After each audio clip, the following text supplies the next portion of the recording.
is so fun. That is so fun. Well, I will do the introductions. Yeah, This we'll is get Greg going. Hendrix, and he is a therapist, supervisor, agency manager for family services for the church, actually. And so, but he's also retired from the prison.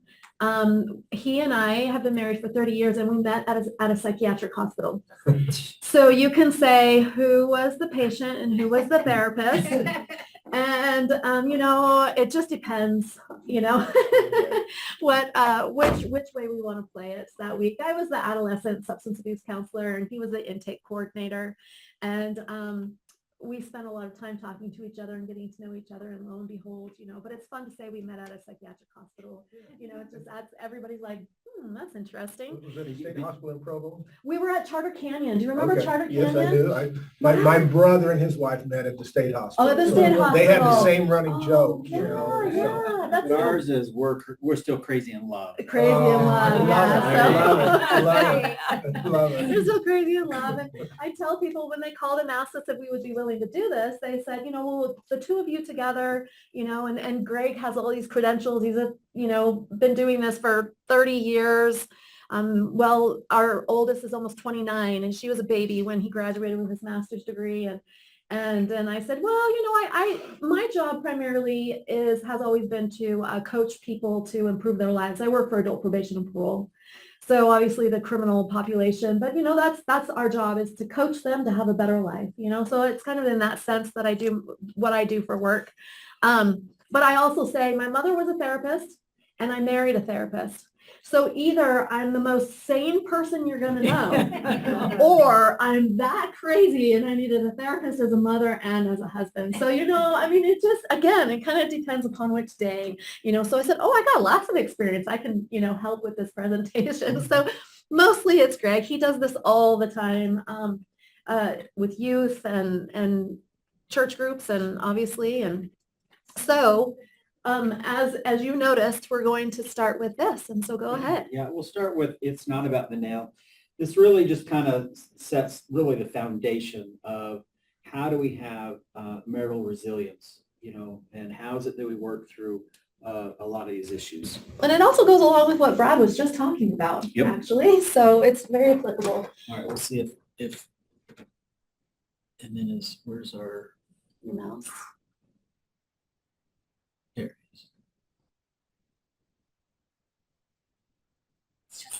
There's all this pressure, and sometimes it feels like it's right up on me, and I can just feel it, like literally feel it in my head, and it's relentless, and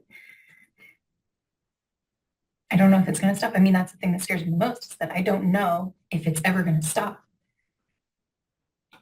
Yeah. Well, you do have a nail in your head. It is not about the nail. Are you sure? Because, I'll bet if we got that out of there. Stop trying to fix it. No, I'm not trying to fix it. I'm just pointing out that maybe the nail is causing. You always do this. You always try to fix things when what I really need is for you to just listen. See, I don't think that is what you need. I think what you need is to get the nail See, out. you're not even listening now. Okay, fine. I will listen. Fine.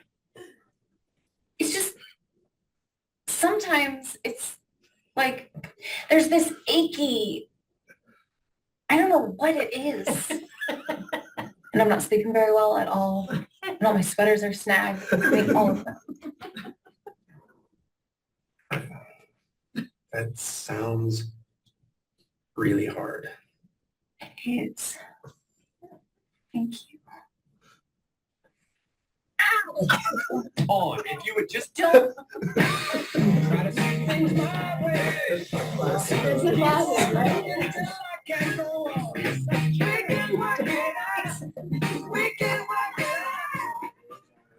You need to just minimize it. Can you minimize it? Next And over. then we'll There exit out. There we go. All right, so this is a lot of what we like to talk about, is really when we want to have these resilient relationships. And the concepts I'll present today, they work with your kids, they work with bosses, they work with really anything.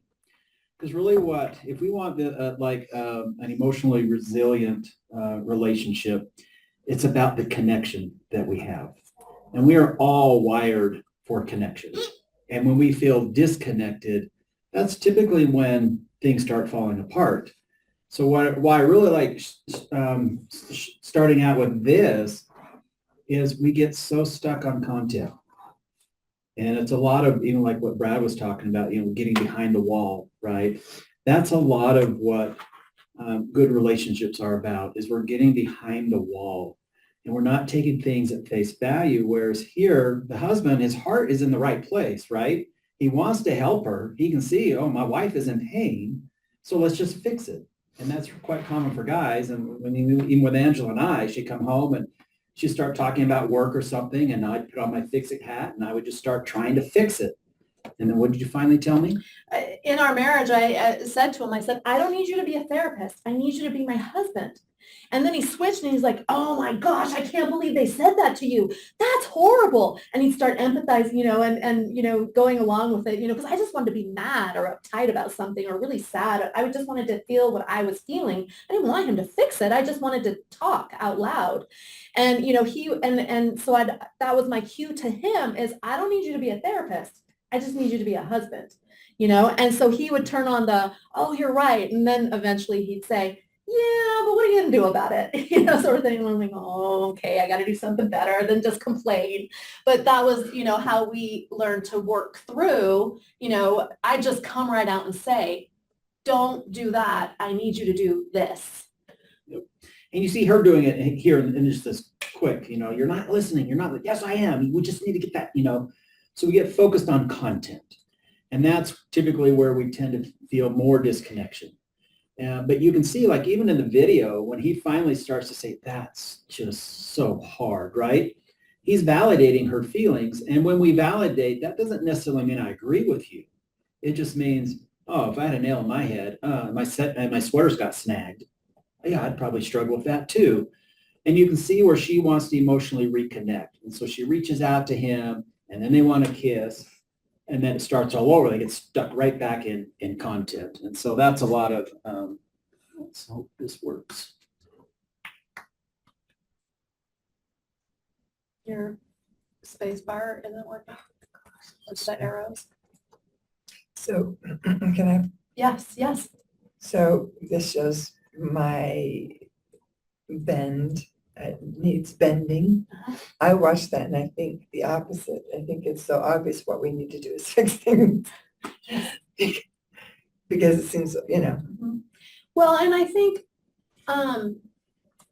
it's our good heart wanting you to have, it's like when someone presents a problem to us or there's a problem in front of us, well, we want them to be happier, right? We want to help them. We want to, that's just our nature, sort of you thing. can't make it happen. No. Most people, most situations don't need us to fix it. And matter of fact, it's more harmful for us to fix it for them than to let them. Even when it's not obvious. Yes. Even when it's that obvious. Yeah. Kids want, Yeah. they feel bad and you want to tell them this is why. Mhm. They just want to feel bad. Yes. Yeah. I spent 20 years selling pharmaceutical drugs to doctors. And one of the things you notice, because most of them very, sharp, very well educated, the last thing they want is for that drug rep to tell them, how to treat their patient. But if you could kind of give them cues and let them come to the discovery themselves, then they're all in.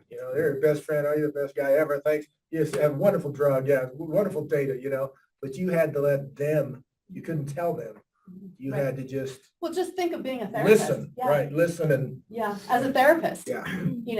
If he were to just tell his clients, look, you just need to do 1, 2, 3. 1, 2, 3, and your marriage will be all better. Everything will be better. But is that sustainable? No. Is that realistic? I coach people to change their whole lives. I've been working with parolees, people who've been in prison for Yeah. years. And if I were just to go to them and tell them, you just need to do this, and it seems so obvious, right? It seems so incredibly obvious to most people. But if I don't help them understand it, and it's a lot what Brad was talking about too, is it's like if we don't feel that connection with God in Christ, what is the covenant? I guess this is a self-reliance class, right? Self-reliance. No, it's an other reliance. And really, it's what self-reliance I think means in this context is you self-reliance with God, Mhm. self-reliance with God, because with God, then we can do all things, right? Right. Yeah, and that's one thing, I don't know if you guys have ever seen the triangle that they do. Yeah. Where you have Christ up here, you've got the couple over here, and the closer we get to Christ, the closer our relationship is. Yeah. And that's why I really liked, what Brad was even talking about is, yeah, we're in this covenant relationship with each other, but it's not this contract that, okay, Angela's, you're going to do this stuff, and I'm going to do this stuff. It's not this cold contract that we have. It's all about the connection. And when we feel connection, that's how we work through our problems. And that's how we begin to work through our issues. So we are wired for connection. And if we don't get connection, true or false, do we die if we don't get connection? True. It is true. Yeah, it's got to be some pretty serious, it's got to be, an extreme case that we ultimately do not feel any connection with anybody. But if we don't get that connection, we die. And then, for, Psychology 101, if you remember, we're doing the studies on the monkey, and they deprived the baby monkey of its mother, and they just put in a wire monkey, a mama monkey in there. What was that little baby monkey doing? It's hanging on. It's this lifeless thing, but it represented mom because it wanted connection so bad. And that's the way we are. And our brains really don't know how to handle disconnection at any age, really. And so we are all about connection. And so when we feel disconnected in our relationships, say with, our most important person, our spouse, that's when our brains start going into this limbic, of what we call limbic. So there's two things that are at play here. I want to, talk about the prefrontal cortex, and then we'll talk about limbic. But this whole concept that we're talking about, how do we create reconnection? We have to understand what is going on within our brains. And how do I have that reconnecting conversation with my spouse? And how do I reestablish that emotional connection? So we kind of have two parts of our brain that are going to be at play as we try and reconnect. We got our prefrontal cortex. That's going to be our logical thinking. We can problem solve here. Our conscience is there. And we also think about consequences. And because we think about consequences, that allows us to have impulse control. So I'm just not going to fly off the handle and do something. But I'm also able to regulate my emotions. That's prefrontal cortex. And so we can have this, conversation, or we can have this reasoning. But what happens is when we feel that disconnection, then we get this, our limbic brain then takes over. And the limbic is all about survival. It is just to keep us alive. And so our brains are constantly looking for dangers, whether it's emotional or whether it's a real thing. So whenever we start having this emotional disconnection from our spouse or from our kids or from those important people, our brain perceives that as danger.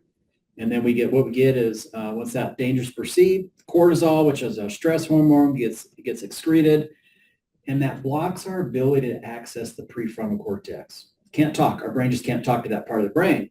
So if we don't think about consequences, now we become highly impulsive and we become highly emotional, and then we can't have that connected conversation, and we can't have emotional connection because I feel like I'm in this ultimate danger. And so this is where a lot of arguments happen. And then we know when we get back into our prefrontal cortex, because after the argument or disagreement, we're like, why did I say that? I'm so dumb, Why did I do what I did? I was, so dumb, A lot of times when I'm working with couples, it's like they're throwing out the big D word, like divorce. I just want a divorce. I just want a divorce. But it's highly emotional.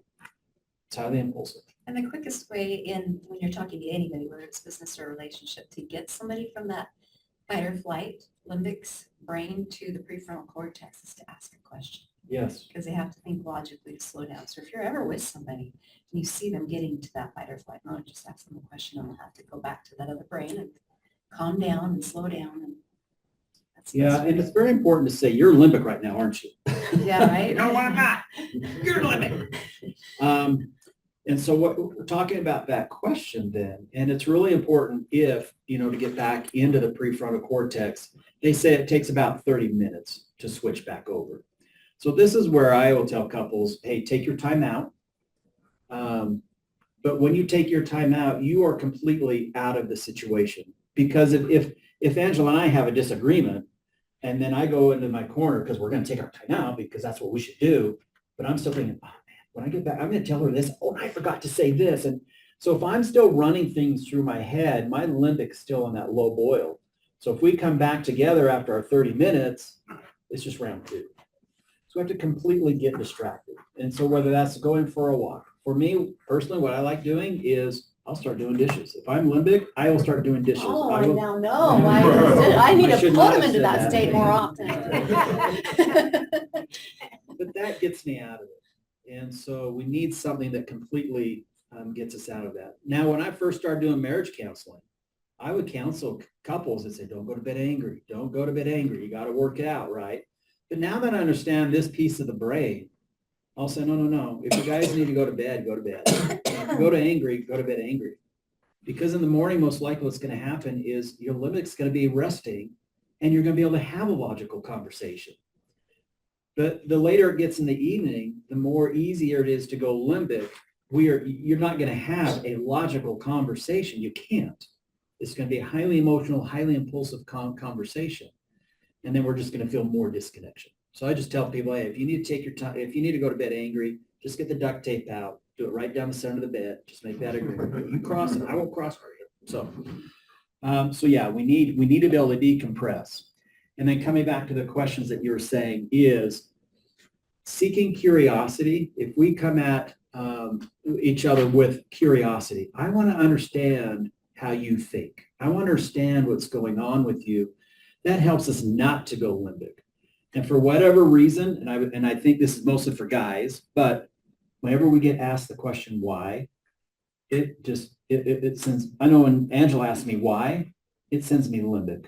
And I can remember one time, we're early on, we're married, and I'm being a good husband, and I get the dishes done, and I'm getting ready to close the dishwasher, and Angela just says, hey, why did you load the dishes on, or why'd you load the cups on the left side and not the right?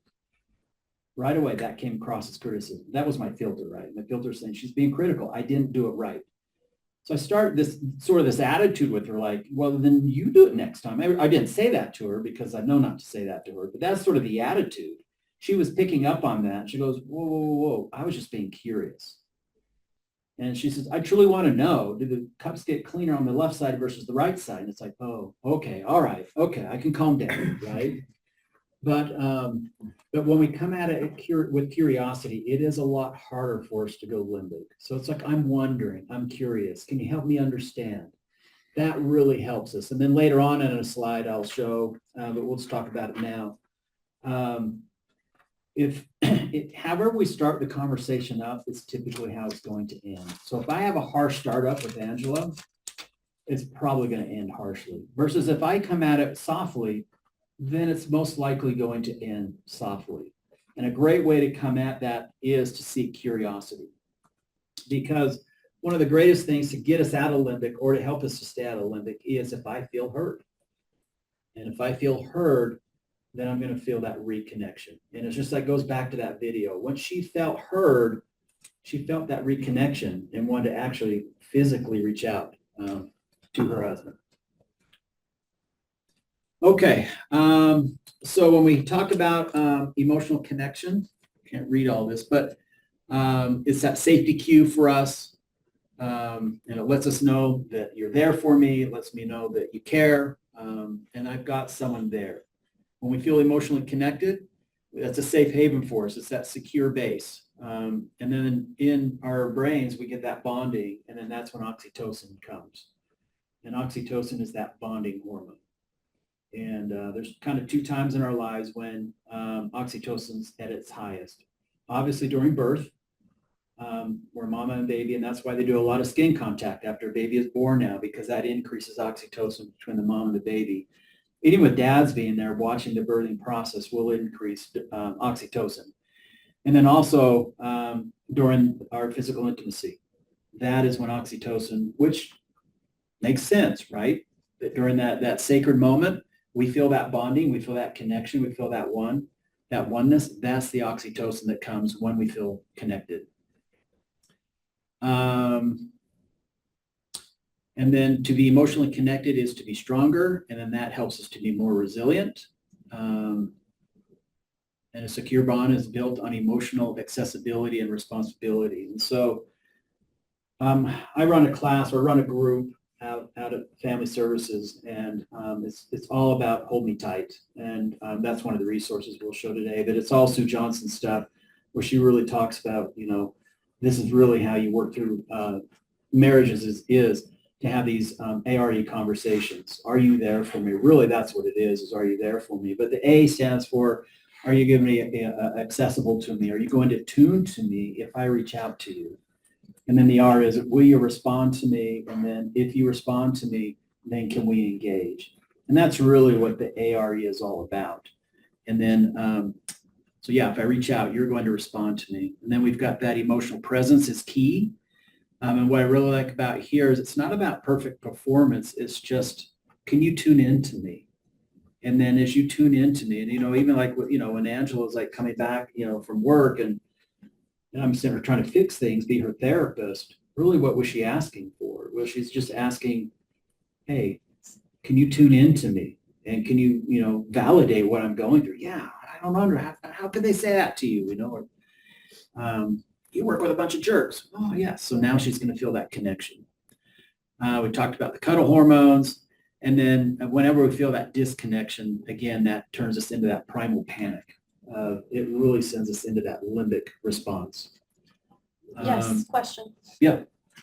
Greg, it seems to me that all of life is trying to learn about your partner and discover where their scarcity is in their life, from their past, from their triggers from life that has caused, what is it that is sensitive to them? So that, when Brad says, look behind the wall, then you can look beyond the conversation that's going on. It's, Yep. hey, they didn't have money growing up. So that is a tender spot. So every conversation we're going to have where there's money, they're going to be heightened. They're going to be whatever, but it's not always money. It can be a lot of things, autonomy, whatever it is, but it's learning enough about your partner to know how to read beyond the wall. Yes. And so that you can say, okay, now I understand that we're talking about money here. This is going to be hard for you. So is now a good time? Do you need some time to think about this? And just being able to know how to approach those topics, because that's something it seems that therapy can't get to. Am I right on that? I mean, is that kind of the thing that a couple has to kind of figure out? Or? Yeah, we call them raw spots, or what Sue calls them as raw spots. We're all going to have these raw spots that are going to be triggering for us. But you're right. It's talking about the dance. So we've got a dance that's going on, and there's going to be things that contribute to how I step in the dance, how Angela is going to step in the dance. And yes, it comes from all of our past experiences. And that is going to shape how we do things. But underneath all of that, we're going to have these other tender feelings. And can we take the time to talk about those tender feelings? And that's what this is all about. And so I'll show you a map. I'll hand out a map for you guys. Because really that's what a connected conversation is about, is can we map out what's going on with me right now? Can we map out what's going on with you right now? Now we're talking about process, not content. But it's so easy for us to focus on the content, and we get sucked down what we call the content tube, where that's all we do. But the thing is if we're going to argue content, I'm right and Angela's right. You're right and your husband is right, or your children are right. So we can argue content all day because my points are valid. Her points are valid. So typically this is where, a lot of relationships break down. And I mean, and early on, when I was doing therapy, I'd always focus on content, but every week there's new content. And so it always come up with contracts and compromises and all of that, but that doesn't work because like what you're saying, there's so many issues. I'd have to be in their home constantly saying, oh, okay, time out. Let's compromise. Let's do a compromise. But that's not what it's about. Now there is a time and maybe a place for compromise, but it's after we both feel heard in the conversation. Because once we feel heard and we're no longer in that, this limbic state, then we can have a logical conversation. And we say, all right, yeah, let's try it your way. Let's try the finances your way. But I feel heard because like what you're saying is, you didn't grow up with money. I get why you want to be that provider. And we can kind of get down to these deeper emotions of what are your fears, Because if I'm really, I get easily offended about money, maybe it's because I'm afraid. That's what's behind the wall. I'm afraid of maybe not being a good provider and that sort of thing. Okay, so we all have these attachment needs. And when our attachment needs are met, that is when we feel connection. And so these are just some common ones. Typically, we need to feel safe or secure in our relationship. We need to know that we're loved. We need to feel approval. We need to feel that we're maybe important to that person or that we're needed. We might need to feel heard. We might need to feel that. Now, I need to feel comfort. When I'm feeling stressed, I need to feel that comfort. I need to feel trust in our relationship. I need to feel that proximity. I need to feel that you're actually physically close, emotionally close. And then, is it safe enough for me to be able to share my concerns with you? The big one is validation, feeling accepted. So these are some common attachment needs, and they're formed, in our early developmental stages with our parents or with our family. This is where a lot of our attachment needs are met. And when we feel those attachments, that's when we're going to feel connected to our partner. So a lot of the time is, we'll talk about this, when we map out a conversation is, ultimately you get down to, well, what attachment need is not being met right now? So we start talking about, where did you feel unimportant? Or where did you feel that we lost trust? Or, I didn't feel validated, or I didn't feel important. And then our job is just to hear, not to be the therapist, not to be the fixer, but I'm going to tune to, what's that like to not feel important? Help me understand that. So we're going to come at it with that curiosity. That's going to create that reconnection. All right. So what happens then is we'll have these demon dialogues that typically show up when we feel disconnected in our relationships. And so these can all be different dances that we do. And so typically when we feel that disconnection and we start talking about content, it might be find the bad guy. And so when it's bad and when we're trying to find the bad guy, it's, we're accusing the other person or blaming the other person, or it's me, right? I'm the bad guy. You don't love me. You don't care about me. I'll never be good enough for you. So somewhere in the conversation that we're trying to find the bad guy. Another demon dialogue is what she calls the protest polka. She really likes using dance language. And this is just all Sue Johnson stuff. But typically in the protest polka, this is where you're going to find criticism. There's going to be controlling, complaining. There's going to be avoiding. There's going to be, I'm defending myself. There's a stonewall. But really what we're protesting is I don't feel emotionally connected to you. I don't feel safe right now. And so this is where we see a lot of anger. And then there's the freeze and flee. She talks about, this is where there's no one on the dance floor. And so both couples are withdrawing. If the couple stays here for the long haul, typically this is where marriages end. We're probably doing a little bit of all three of these, or there might be one dance step or one dance that's typically more prevalent in the couple. But when I'm working with couples, this is where I go. So they'll come in and they'll say, we argued about this. I say, okay, well, let's go in. Where was your demon dialogue? Which one were you going? Oh, we're trying to find the bad guy. But then I just come out with curiosity. What was that like? Where did you go with that? When you saw this happening, why did you see your partner as the bad guy? Or why did you see yourself as the bad guy? And so these whenever we see this, again, that's just our red flag to let us know there's disconnection going on. All right, any questions on that? You guys have probably seen this somewhere. We are going to run out of time, so you're going to need to speed up or cut 10 minutes, something. right? Yeah, but you're going to run out of time. Oh, Oh, he will. I got it. That's the protest. Who's vote right? there. Right. Yeah. I am No, right in right. this one. I am right in this one. This was part of it, right? This Yeah, is- Yes, that's right, Yeah, we're that's all right. players. Yep, that's right. So let's see. So there's, with our demon dialogues, to work through our demon dialogues, we need to search for a start of the cycle. So where did our dance start? What steps were we taking that led us into that demon dialogue? And then if we're defining the other person or we're defining our relationship in absolutes, like you never, you always, that sort of thing, that also lets us know that there's a demon dialogue going on. The main emotion tends to be anger. And then we're both trapped. When we get stuck in the demon dialogues, there's no winners, there's no losers. And you can see how this happens even like with your adult children or, coworkers or something like that. They may not be willingly interested in looking at this, but if you recognize it, you can still, make an impact on the relationship and the dialogue because you can recognize what you need to do differently, to move forward, move beyond the conflict.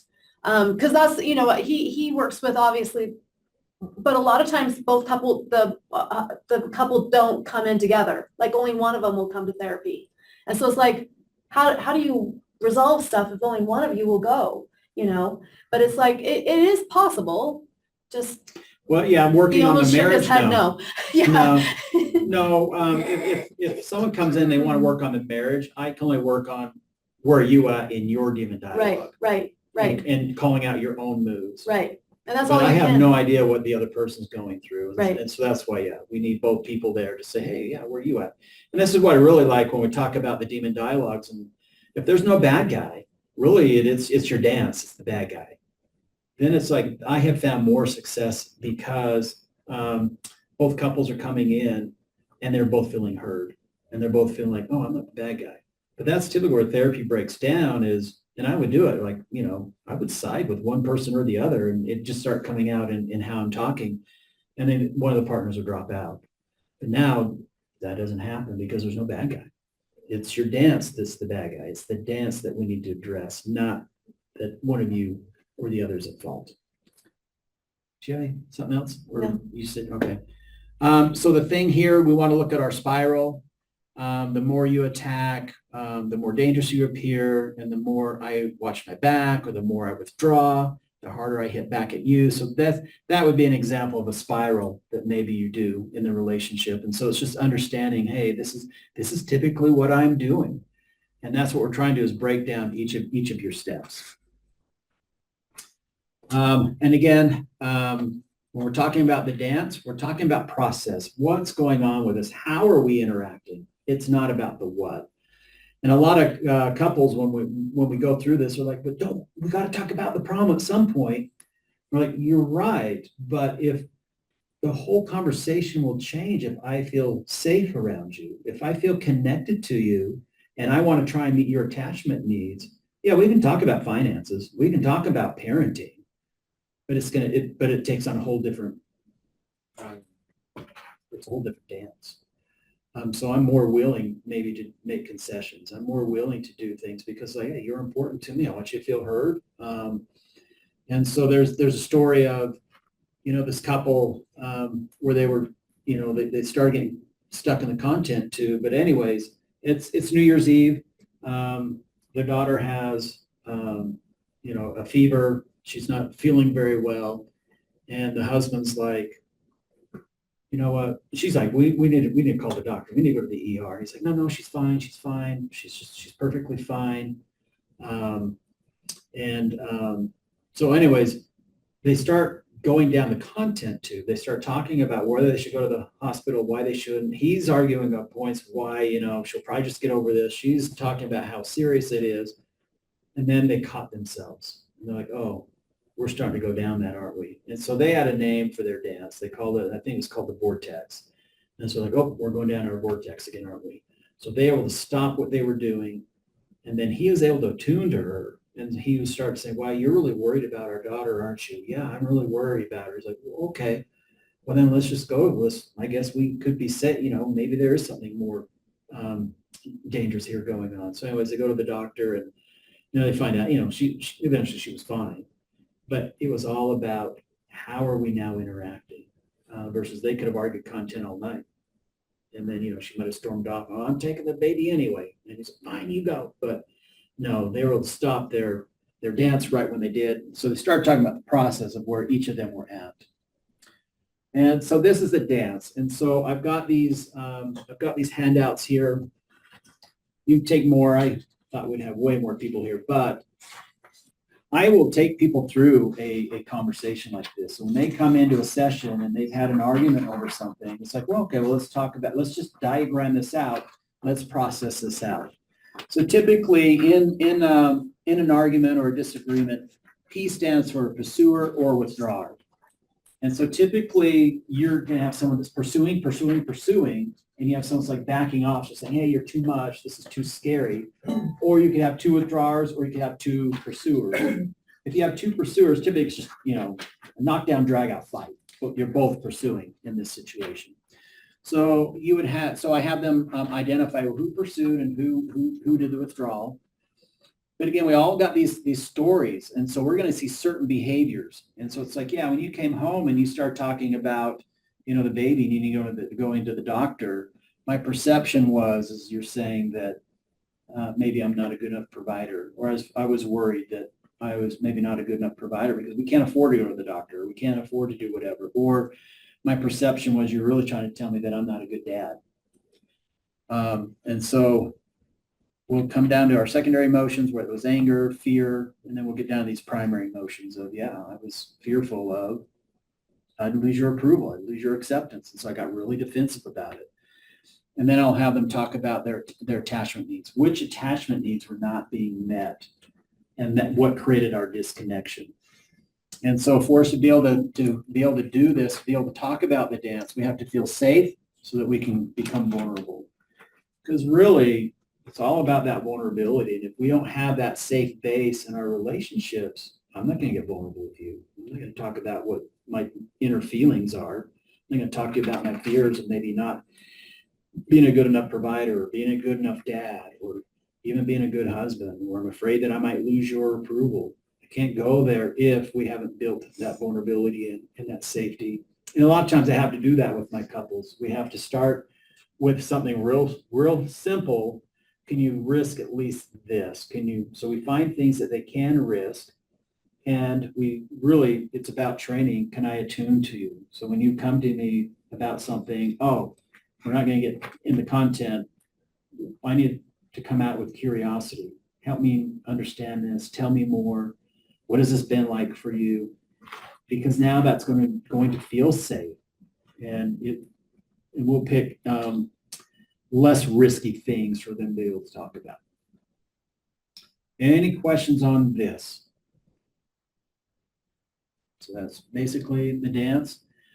Stopping the negative dance. So what we want to do, we want to be able to see our spiral. We want to be able to call it and stop it. So just like in this example with the couple, they saw their dance. They called it the vortex. It's like, okay, we're doing that again, aren't we? Now you're going to claim both of your moves. This is what I started to do. This was my perception, and this is why I got defensive was, really, I thought you were saying I wasn't a good dad because I wasn't as concerned about her.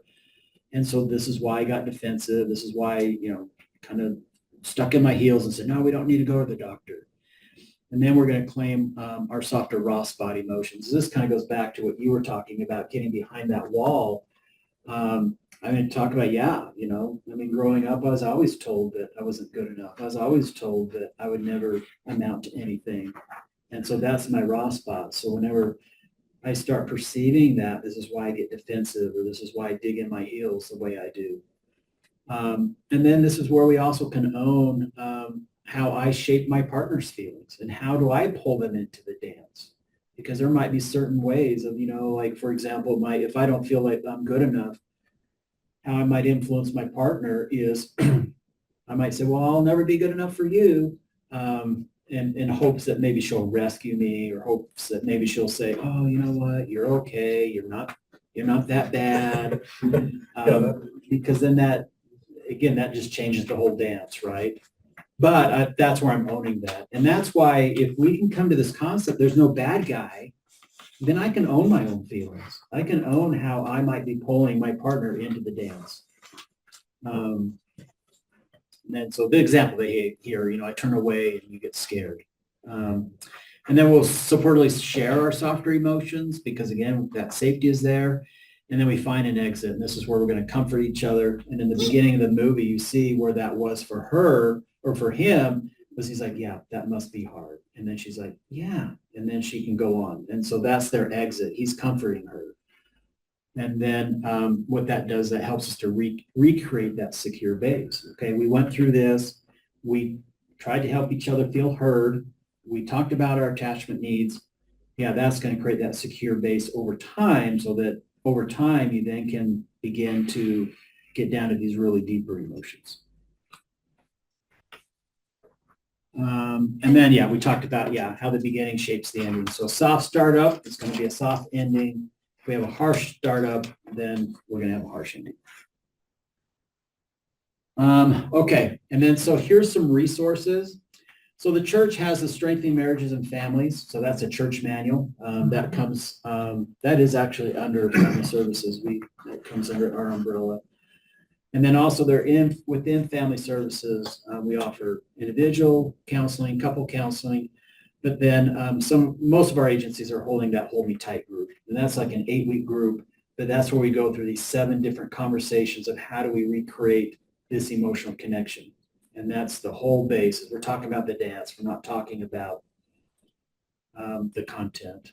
And then, or you can go to a private therapist where you're using your own insurance, your health savings account, or using your savings. So that's an option. And you can even call Family Services and they can help refer you to a private therapist that uses your insurance. So. And so this is really a great book. So this is easy to read. So this is really our curriculum that we use for the Hold Me Tight group. But this is so easy to read. What I really like about it, she provides so many different examples of the 7 conversations that help you to have that emotional connection. And then the other great resource is here's a workbook that goes along with her book, but there's all kinds of exercises in here that take you through each of the different conversations. And so this is a great resource as well. One last resource that I do want to hand out to you. This comes from Tony Overbay. If you want to hand those out for me. But it's the 4 pillars, right? Yes. So he talks about there's 4 pillars of helping you to have that connected conversation. We're done. Yes. Told you so. Barely, just barely. But anyways, there's these 4 pillars and that can help you to have that connected conversation. Again, this works for any relationship. So I mean, we've mostly been focusing on our marriages, but it works with your children. It works with coworkers. It works with family members. And so there's these 4 pillars and it can help you to have that connected conversation. All right, well, that is it. I hope this was helpful, at least to help you look at how to have that connected, resilient relationship and be able to approach it from a different perspective. Thank you. Thank you. Thank you. Yes.